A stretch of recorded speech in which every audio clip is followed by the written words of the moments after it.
మన కళ్ల రంగు గాని, జుట్టు తీరు గాని, చివరికి మన చెవి తమ్మె ఆకారం కూడా మన తల్లిదండ్రుల నుంచి ఎలా వస్తుందబ్బా అనెప్పుడైనా అనిపించిందా?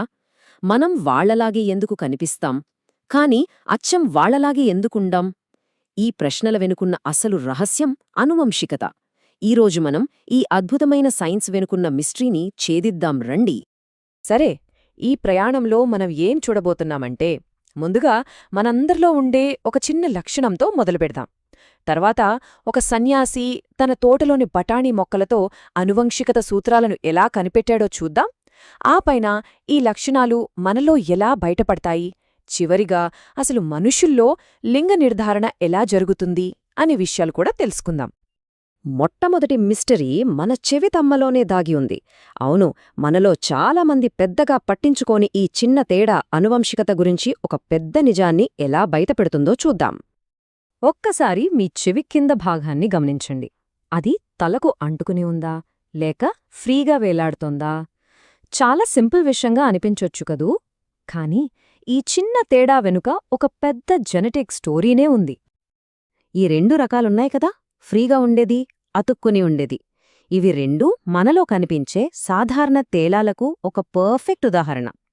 మానవ జనాభాలో లక్షణాలు ఎలా విభిన్నంగా ఉంటాయో చెప్పడానికి ఇదొక చిన్న శాంపిల్ అంతే. సరే, అసలు ప్రశ్న ఏంటంటే, ఈ లక్షణాలు తల్లిదండ్రుల నుంచి పిల్లలకు ఎలా వస్తాయి? ఈ ప్రశ్నకు సమాధానం కోసం మనం టైం ట్రావెల్ చేసి ఒక తోటలోకి వెళ్ళాలి.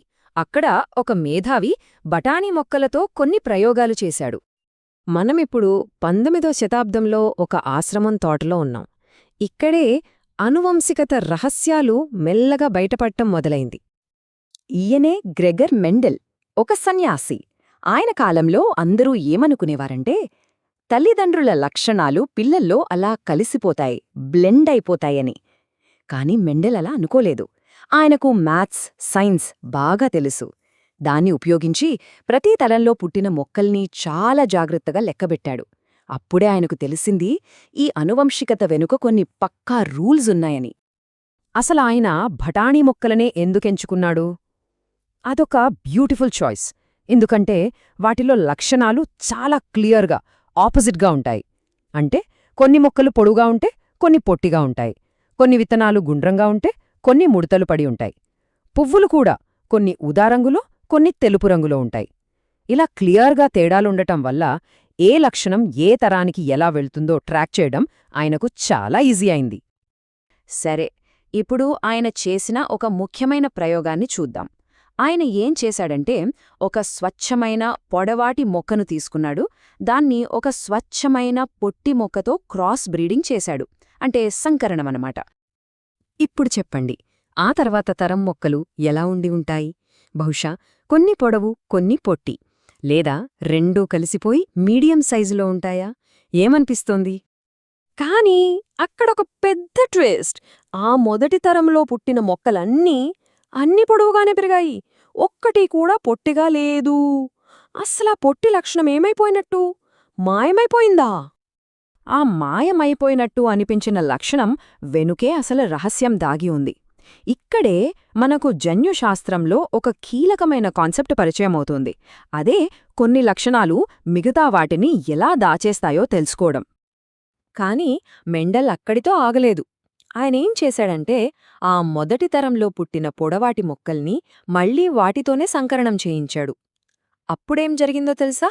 రెండవ తరంలో మాయమైపోయిందనుకున్న ఆ పొట్టి లక్షణం మళ్లీ మ్యాజిక్లాగా బయటపడింది. అంతేకాదు, అవేదో యాదృచ్ఛికంగా రాలేదు, ఒక ఖచ్చితమైన లెక్క ప్రకారం వచ్చాయి. ప్రతి 3 పొడవాటి మొక్కలకు ఒక పొట్టి మొక్క కనిపించింది. అంటే 3:1 నిష్పత్తి. ఇది చూసి మెండల్కి అర్థమైంది, ఇది యాదృచ్ఛికం కాదు, దీని వెనుక ఒక పక్కా మ్యాథమెటికల్ రూల్ ఉందని. ఈ అబ్జర్వేషన్ నుంచే బహిర్గత, అంతర్గత లక్షణాలు అనే కాన్సెప్ట్ వచ్చింది. సింపుల్గా చెప్పాలంటే, పొడవు అనేది బహిర్గత లక్షణం లేదా డామినెంట్ ట్రేట్. అంటే దాని కాపీ ఒక్కటున్నా చాలు, మొక్క పొడవుగా పెరుగుతుంది. మరి పొట్టితనం? అది అంతర్గత లక్షణం లేదా రెసెసివ్ ట్రేట్. అంటే పొడవు లక్షణం లేనప్పుడు, 2 పొట్టి లక్షణం కాపీలున్నప్పుడు మాత్రమే అది బయటకు కనిపిస్తుందన్నమాట. ఓకే, ఇప్పటిదాకా ఒక్కో లక్షణం గురించి చూశాం కదా. మరి ఒకేసారి రెండూ లక్షణాలను గమనిస్తే ఏమవుతుంది? అంటే ఒక లక్షణం ఇంకో లక్షణాన్ని ప్రభావితం చేస్తుందా, లేక రెండూ ఇండిపెండెంట్గా ఉంటాయా? ఈ ప్రశ్నకు మెండెల్ సమాధానం కనుక్కున్నాడు. ఈసారి ఆయన విత్తనం ఆకారం గుండ్రంగా ఉందా, ముడతలు పడిందా, ఇంకా విత్తనం రంగు పసుపుగా ఉందా, ఆకుపచ్చగా ఉందా, ఈ రెండు లక్షణాలను ఒకేసారి ట్రాక్ చేశాడు. అప్పుడు తెలిసిన అద్భుతమైన విషయమేంటంటే ఈ రెండు లక్షణాలకు ఒకదానితో ఒకటి అస్సలు సంబంధం లేదు. అవి ఇండిపెండెంట్గా తరువాతి తరానికి వెళ్తున్నాయి. ఈ ఇండిపెండెంట్ ఇన్హెరిటెన్స్ వల్ల తల్లిదండ్రులలో లేని కొత్త కాంబినేషన్లు కూడా పుట్టాయి. అంటే చూడండి, 9 గుండ్రంగా పసుపుగా ఉన్నాయి, 3 గుండ్రంగా ఆకుపచ్చగా, మరో 3 ముడతలు పడి పసుపు రంగులో ఉన్నాయి, చివరిగా 1 మాత్రం ముడతలు పడి ఆకుపచ్చగా ఉంది. ఈ కొత్త కాంబినేషన్లు ఏర్పడటం వల్లే ప్రకృతిలో ఇంత వైవిధ్యం కనిపిస్తోంది. సరే, ఈ రూల్స్ అన్నీ బానే ఉన్నాయి కానీ ఇదంతా అసలు మన శరీరంలో కణాల స్థాయిలో ఎలా జరుగుతుంది? సమాధానం డిఎన్ఏ. మన కణాల్లో ఉండే క్రోమోజోముల లోపల డిఎన్ఏ ఉంటుంది. ఆ డిఎన్ఏలోని ఒక చిన్న భాగాన్ని జన్యువు అంటాం. ఈ జన్యువు ఒక ప్రోటీన్ను ఎలా తయారు చేయాలో చెప్పే ఒక బ్లూప్రింట్ లాంటిది. ఆ ప్రోటీన్ చేసే పనివల్లే మొక్క పొడవుగా ఉండటం లాంటి లక్షణం బయటకు కనిపిస్తుంది. ఈ సూత్రాలన్నీ కేవలం బఠాణీ మొక్కలకే కాదు, మనకూ కూడా వర్తిస్తాయి. ఎలాగో తెలుసుకోవాలంటే మనుషుల్లో లింగ నిర్ధారణ ఎలా జరుగుతుందో చూస్తే చాలు, చాలా క్లియర్గా అర్థమైపోతుంది. చూడండి, మనలో మొత్తం 23 జతల క్రోమోజోములుంటాయి. అందులో మొదటి 22 జతలు అందర్లోనూ ఒకేలా ఉంటాయి. కానీ ఆ 23వ జత, దాన్ని సెక్స్ క్రోమోజోములంటారు. అదే మన బయోలాజికల్ సెక్స్ను డిసైడ్ చేస్తుంది. ఆడవాళ్లలో 2 ఎక్స్ క్రోమోజోములు XX ఉంటాయి. మగవాళ్లలో 1 X 1 Y క్రోమోజోమ్ XY ఉంటాయి.